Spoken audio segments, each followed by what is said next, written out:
Hello JJ Fam! Alam ko curious kayo kung ano ba talaga ang mas maganda, Saudi Gold or Japan Gold. Kaya't unahin naman natin ang Saudi Gold. Mostly ang Saudi Gold mas pinipili nila ang mga high carat, kagaya ng 22 carat at 21 carat. Ang Saudi Gold ay very rich sa kulay, kaya sobrang kintab talaga tignan at sobrang kikinang. Halos na mga design nila ay very classic at very traditional. Kaya kung mahilig ka sa pure gold vibes, dito ka sa Saudi Gold. Next naman natin ang Japan Gold. Usually, ang mga Japan Gold nagfo-focus talaga sila sa mga low carat.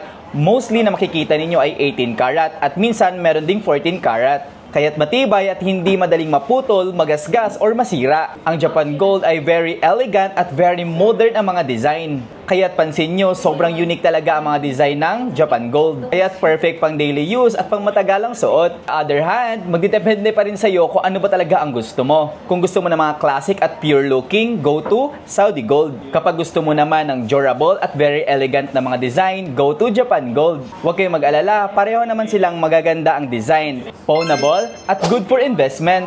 So JJ Fam, ano ba ang gusto mo? Saudi Gold or Japan Gold?